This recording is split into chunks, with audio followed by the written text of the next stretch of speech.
Hi, this is John Martinez with Midwest Revenue Group, and my company trains salespeople and sales teams across the country. We've been doing so for a very long time now. And one of the first things we do when training a sales team is we need to make sure that the right people are actually on the sales team, or we're asked for help hiring. We give some tips and stuff, even though most of what we do is the training piece of it.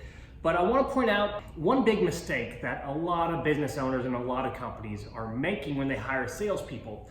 What they do is they look for who they think a good salesperson should be, or the person they think is that quintessential kind of stereotypical salesperson, which is that really enthusiastic, over the top person, people, right? Those who can make friends with anybody, those who are the life of the party. That's who we think of as a salesperson. But the truth of the matter is these are actually sometimes, not always, but sometimes the worst salespeople. And here's the reason why. Let's think about people. We all know them. I'm not one, but I've got friends who are. My wife is holding the camera right now that she is one of them. Let's think about what makes them people. Well, number one, they like to make people happy, right? They want to keep them in a good mood. They're people because people like to be around them. So what does that mean? Well, what that means is, what are you not doing if you're trying to keep someone happy? You're probably not going deep with personal questions.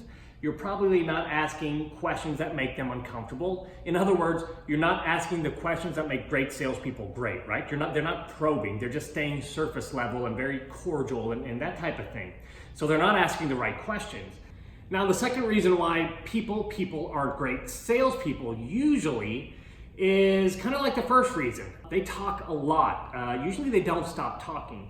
And if they don't stop talking, what's not happening? Well, the prospect's not talking, right? So when you add these two things up, they're not asking the right questions and the prospect's not talking, you do not have the ingredients for a good sales call. Because when you look at what makes the best salespeople in the world, we know they only talk 10-15% of the time, and when they do, they're asking questions, and these are the two things that people are not doing. And if you want proof of this, you can look at someone like Grant Cardone, who a lot of people really look at as being a sales expert. Now, when you look at someone like Grant Cardone, I think he's a marketing genius. He does have a lot of success with sales, obviously. I do think he does a lot wrong with sales. I think he's too pushy, he puts too much pressure on prospects. Just because of different research we've seen, we know that leads to less sales. But even if he does some of the stuff wrong, why is he so successful? Well, you can't blame him for being a people person, right? He's very in your face, he's pretty abrasive.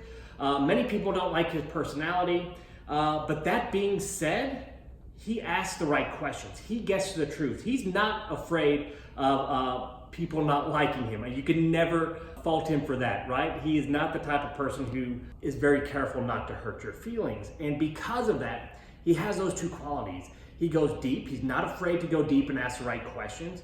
And whenever he does ask those questions, if you watch him, you can see that he shuts up and he lets the person answer. So even if I think that a lot of what he does, a lot of his sales process is incorrect, because he does those things so dang well, he gets really good results. So if you found yourself in the situation where you're struggling to find the right salespeople, you should probably sit back and ask, am I trying to hire just the stereotypical salesperson because they're enthusiastic and they seem to be jolly and talk to everyone? Or am I hiring the right person who will ask questions, ask the right questions, and then sit back and listen to the answers?